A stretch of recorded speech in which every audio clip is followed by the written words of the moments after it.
Bonjour. Comment vous allez? J'espère que vous allez bien. Donc, aujourd'hui, c'est le lait de vache cétogène. Lait de vache keto. Vache, pourquoi? Parce qu'on va utiliser un ingrédient majeur qui vient de la vache, qui est du beurre pour faire ce lait. Voilà, notre lait de vache. À tout de suite pour commencer la confection de notre lait. Bonjour tout le monde. J'espère que vous allez bien. Quant à moi, je vais assez bien par la grâce de Dieu. Bon, voilà les amis. Aujourd'hui, je vais vous montrer comment nous pouvons faire du lait. Du lait parce que dans notre alimentation, c'est très difficile de trouver ce que nous pouvons boire, surtout pour ceux qui prennent un petit déjeuner. Vous savez que le lait est interdit dans l'alimentation cétogène. Pour faire le lait, moi je l'appelle le lait de vache. Le lait de vache cétogène, le lait de vache keto. Le lait de vache, pourquoi? Parce que nous allons utiliser le beurre, du beurre. C'est du beurre doux, pas de margarine, du beurre doux, beurre de vache. Nous allons utiliser du jaune d'œuf, le jaune d'œuf et de l'eau très chaude. Nous allons utiliser de l'eau très chaude. Nous allons commencer par séparer les blancs des jaunes. On va utiliser un séparateur d'œufs.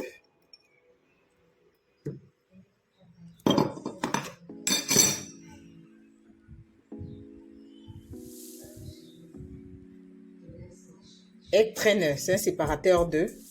Puisque nous avons besoin des jaunes,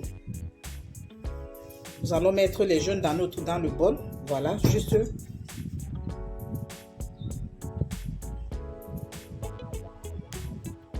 Voilà. J'ai déjà séparé les œufs, 2 jaunes d'œufs. On a juste besoin de 2 jaunes d'œufs. Attention, on n'est pas obligé d'utiliser 2 jaunes d'œufs. On peut utiliser un seul jaune. Un seul jaune d'œuf, ça suffit. Le jaune d'œuf, pourquoi? Parce que le jaune d'œuf, c'est un émulsifiant. Et c'est l'aliment qui contient le plus de lécithine. D'autres personnes vont utiliser la lécithine de soja, la lécithine de tournesol. Mais en alimentation cétogène, ce sont des éléments inflammatoires, le soja et le tournesol. Moi, j'utilise le jaune d'œuf pour faire ce lait. Alors là, je vais mettre les 100 g de beurre dans le bol. Dans le bol là où il y a les œufs, je vais mettre les 100 g de beurre. Bon là, on va mettre les 350 à 380 ml d'eau très chaude qu'on va verser sur les jaunes d'œufs et sur le beurre. Je vais utiliser un mixeur plongeant. Un mixeur plongeant pour mixer. C'est pas obligé d'avoir le mixeur plongeant. Vous pouvez avoir un mixeur ordinaire que vous avez. Ça fait l'affaire. Moi, j'ai pris le mixeur plongeant parce que je veux pas laver. Je veux pas avoir trop d'ustensiles à laver. Allez, c'est parti pour former notre lait.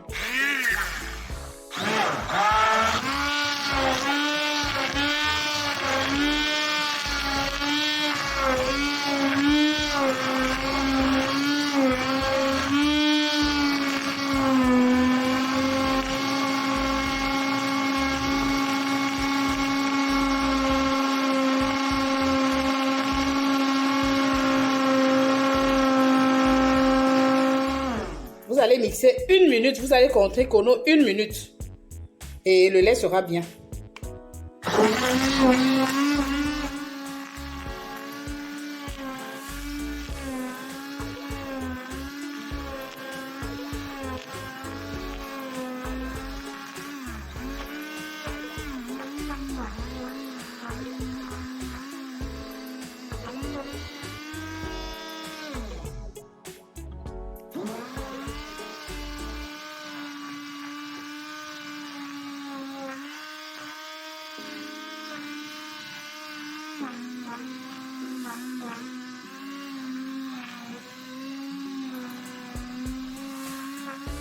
Voilà, 1 minute plus tard, nous avons notre lait qui est déjà bien formé.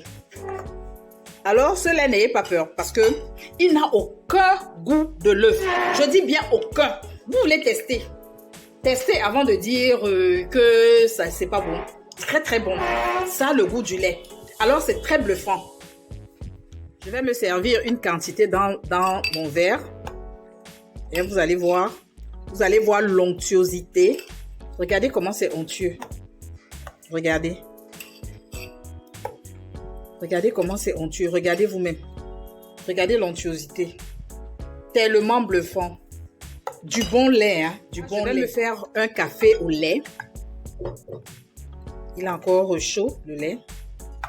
Pour les adeptes de petit déjeuner, du café au lait. Voici une très bonne alternative. Et je vous assure, très bon. Très, très, très bon. Un bon café au lait.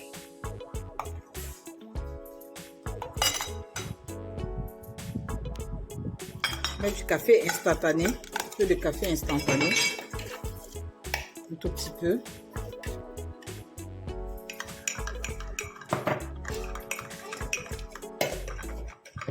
Et un peu de stevia en poudre. Pour ceux qui aiment prendre du café au lait avec du café au lait. Franchement, regardez vous-même l'onctuosité. On dirait un bon cappuccino. C'est bon, je vais goûter. Hein. Je vous assure, c'est très bon. Essayez. Hein. Voilà, essayez. Un bon lait. Vous pouvez faire votre sauce béchamel. Vous pouvez faire des crêpes avec. Vous pouvez même faire certains gâteaux avec. Pour la conservation, ne vous inquiétez pas. Vous le gardez ainsi, au frais, même jusqu'à 2 jours. Hein. Vous pouvez le garder au frais, au réfrigérateur. Il sera toujours bon.